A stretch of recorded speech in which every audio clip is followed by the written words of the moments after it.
Hey y'all, and welcome to Politbrawl. My name is Brian, and Representative Pfluger absolutely takes this EPA official's lunch money here. This is just an embarrassing moment, and he probably regrets ever taking the job now to begin with.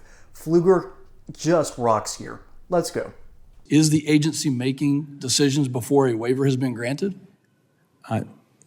Congressman, let me check on that, because This was a response in this hearing that you said to one of my colleagues. well, my understanding, let me check to make sure that my experience is that we do not rely on regulations from California where we haven't granted the waiver. So the waiver has not yet been granted. It has not been. So would it be used as justification? Let me check on that. Is it standard practice for the EPA to use a waiver that has not been granted as justification? In my experience, we have not. But your question makes me a little nervous. I would like to get back to you. It makes me nervous as well, Mr. Goffman. I'd like to get back to you with a well-founded answer. How much electricity does the United States demand each year? I don't know that number off the top of my head. Okay, it's 4 terawatts annually. So the Secretary of Energy didn't know it. The EPA doesn't know it. FERC probably doesn't know it. Who else doesn't know it in this country? And we're mandating electric vehicles.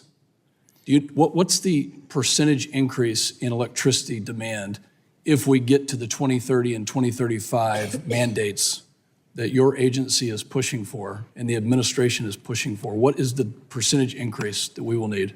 0.4% in 2030 and 4% in 2050. Okay, so the Secretary of Energy sat right there 2 weeks ago, and she said it's going to double our electricity demand, and you're giving me a much more accurate or at least specific answer.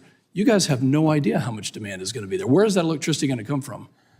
Well, first of all, we did analyze the demand that the implementation of these proposals. EPA analyzed it, or Yes, department? we did. We analyzed it as part of our. Where is the electricity going to come from? Analysis.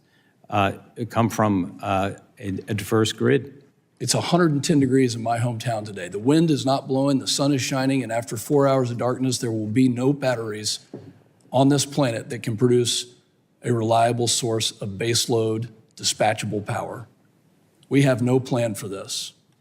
So please get back to me on the question that I asked you, and if waivers are being used that have not been granted for justification, this is overreach to a point that we couldn't even imagine. Y'all, this isn't just overreach. This is the government not knowing what they're doing. And not just the government being stupid. No. This is worse than stupidity. This is one department not knowing what the other department is doing, and yet they need to collaborate. This is why you need businessmen running these positions and not bureaucrats. Because businessmen, particularly in higher corporate offices, understand that in order for their business to function properly, you have to have a good flow of information, you have to have good communication, and you need to have easy access going back and forth. This official apparently contradicted a major point by the Secretary of Energy herself. I believe it's herself. I can't remember who the Secretary of Energy is off the top of my head. I think it's Granholm.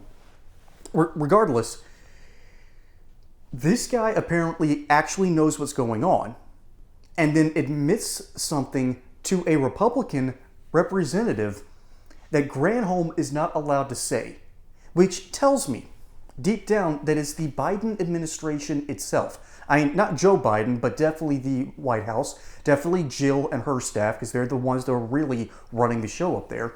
Y'all, times are rough. Record inflation is still not under control. We have a president who doesn't know what planet he's on, and the Federal Reserve continues to make dumb decision after dumb decision after dumb decision.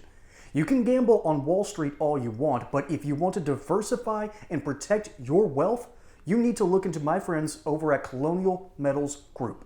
These amazing experts understand how to keep your wealth safe and protected from the volatility of our current market. And there's even a great deal for first-time accounts. Free gold and silver-backed IRA accounts, insurance on whatever precious metals you happen to buy for 5 years, up to $7,500 worth of silver, and a nice safe for you to keep all this good stuff in. So go take a look at their website, link in the description below, or call the phone number below so you can talk personally to Paul Stone, CEO, and his amazing team of experts to protect your wealth today.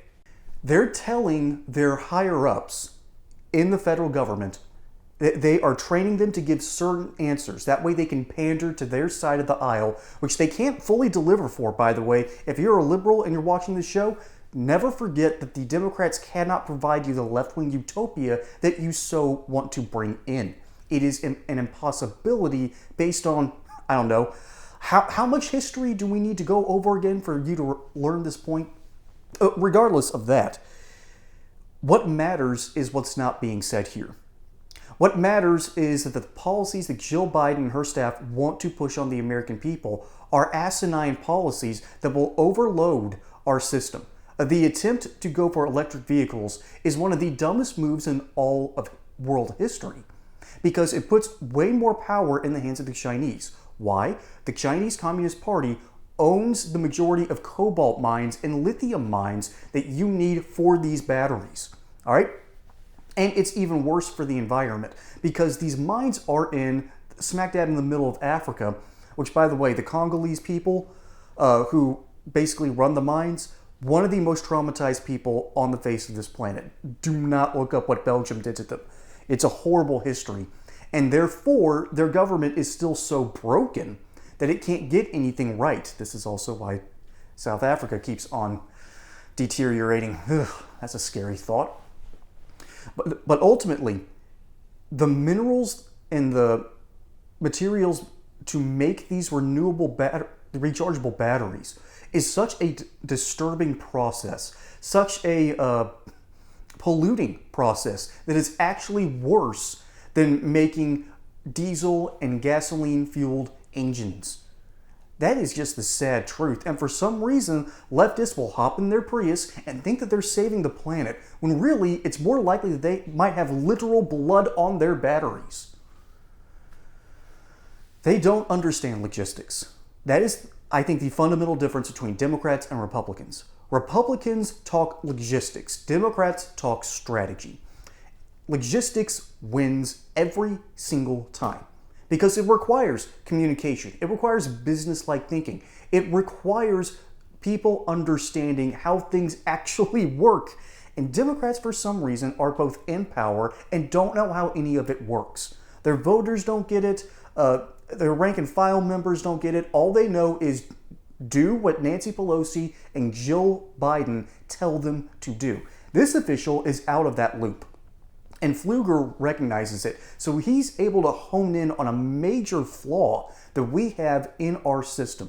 And that is our bureaucracy is so bloated, so ridiculous, that no one knows what the other department is doing. Therefore, that means worse collaboration, that means there's bad communication, which ultimately will lead to bad policy.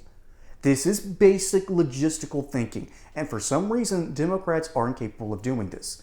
This is why so many business owners wind up being Republican, because they understand the basics of how to run a business. And if you understand that, you must understand logistics.